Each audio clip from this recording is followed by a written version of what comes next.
Your life begins in a war zone, a red carved out by your father on the floor of a fast-moving river. Before you even learn what a predator is, you must fight your first enemy. Your only protection is your father. Unlike many fish, the male smallmouth bass is a fanatically devoted parent. But one day, a new threat arrives, but a slow-moving phalanx of armored bulldozers, a school of freshwater drum, their downward-facing mouths designed to crush shells, has found your nest. They're here to feast on the eggs. Your father is a whirlwind of fury, charging and ramming the intruders, but he cannot be everywhere at once. For every drum he chases away, two more slip past his guard, their crunching jaws devastating a section of the nest. You survive, huddled in the gravel, watching the carnage. You learn the first and most important rule of your existence. Life is not about finding peace. It is about surviving the next battle. Your father's protection doesn't last forever. One day, his paternal instinct fades, and he vanishes into the current, leaving you and your surviving siblings to fend for yourselves.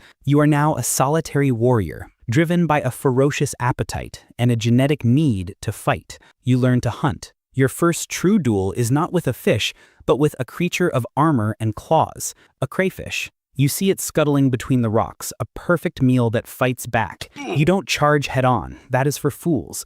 You are a brawler, but one smart. You use your explosive speed to flank it, and with a swift, powerful crunch of your jaws, you disable its primary weapon, the claws. You learn that even your food is a battle. With a full belly and a warrior's confidence, you patrol the sunlit shallows. But you have forgotten the most important rule of the river. There is always a greater warrior. A shadow falls over you, vast and impossibly fast. Before you can react, a terror from the sky descends. An osprey, its eyes locked on you, plummets like a feathered missile. In a blind burst of panic, you shoot under the dark ledge of a large boulder, as the osprey's talons slice through the water where you were a microsecond before, close enough to feel the pressure wave. One day, you see the easiest meal of your life. A tiny wounded fish, fluttering helplessly near the bottom, its movements slow and pathetic. It's an open invitation, a free meal. You don't even bother with tactics. You attack with the fury of a brawler, expecting the satisfying crunch of your prey.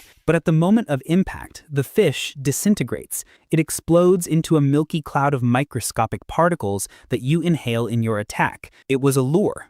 A piece of the mussel's own mantle tissue dangled by a freshwater mussel to trick a host fish. The cloud you inhaled was not just water. It was a swarm of the mussel's parasitic larvae called glochidia. Hundreds of these microscopic parasites now clamp onto your delicate gills. They're here to use you, a reminder of your foolishness. Years pass. You are a magnificent bronze-backed gladiator, but you cannot fight the sun. A long, brutal summer brings a severe drought, the current slowing to a lazy crawl before breaking apart entirely. Your world shrinks, trapping you in a single, isolated pool. It is a stagnant, muddy prison, and you are trapped in it with your rivals, your food, and your future executioners. The water warms to a tepid bath, and the oxygen thins until every breath is a struggle. But the greatest terror comes from a new direction. The land. At night, you are hunted by a pair of glowing eyes and clever probing hands. A raccoon patrols the shallow edges, a patient thief snatching the weaker fish one by one. You are forced to stay in the deepest, most stressful part of the pool, constantly on edge.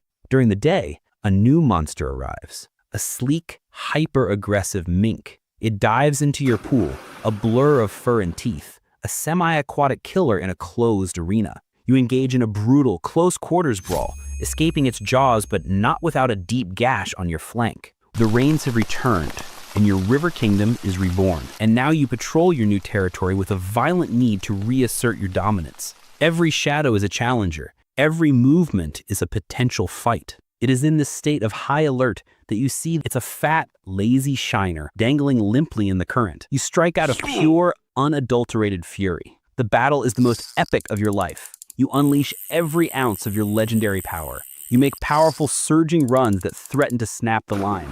You erupt from the water in a series of spectacular acrobatic leaps, your bronze body shaking violently in the air. You are finally subdued and pulled from the water onto the riverbank. You prepare to face the master angler who has bested you in this legendary duel. Instead, you see a man sitting on a bucket who looks down at you not with admiration, but with pure annoyance. Damn it, another rock bass. He doesn't measure you. He doesn't take a picture. He roughly rips the hook from your jaw and, with a dismissive flick of his wrist, tosses you back into the river like a piece of trash. You sink into the current. Your greatest fight was nothing more than an inconvenient bycatch for your opponent. Your humiliation fuels an even greater rage. You become the undisputed tyrant of your river section, a bronzeback demon attacking anything that moves with reckless abandon. This legendary aggression doesn't go unnoticed. Stories begin to circulate among the local anglers about the crazy bronzeback in the deep pool, a fish that fights with the fury of a cornered lion. These stories reach the ears of a man who is not a simple fisherman. The hunt is professional and calculated.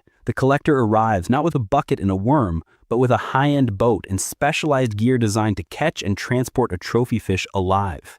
He targets you with a lure you cannot resist, and the battle is the fight of your life. But the angler is a master. He plays you expertly, tiring you out. You are released into your new home. It is a paradise, and it is a prison, a private lake perfectly engineered. The water is impossibly clear. The rock structures are perfectly placed for ambushing, and the water is teeming with fat, naive bait fish. Your life as a wild warrior is over. Your new life as a gladiator in a rich man's arena is about to begin. You quickly establish yourself as the king, but it is an empty kingdom. You soon learn you are not the only monster in this golden cage. Another legend reigns, a colossal flathead catfish, the silent, reclusive god of the abyss. A cold war between the two of you begins, and your life becomes a repetitive, stressful performance. Every weekend, the parade of boats arrives. You cannot resist attacking the intruders, and the result is always the same. You are caught, admired, photographed, and released, again and again and again. But the constant stress of being caught and released weakens a fish's immune system,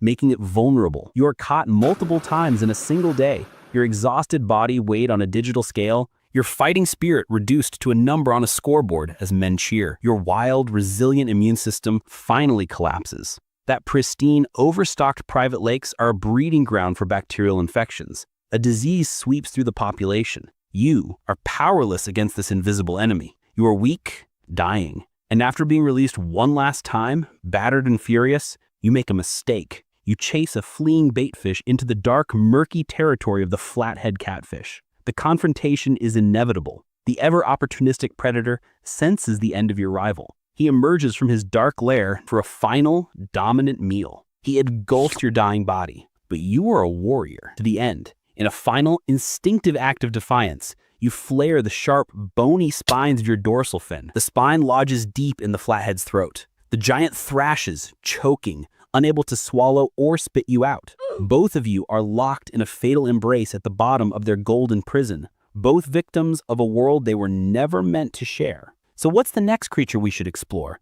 Drop your suggestions in the comments below. And if you felt for the plight of our broken champion, make sure to smash that like button, subscribe, ring that notification bell, and hit that hype button for the next video. Thanks for watching.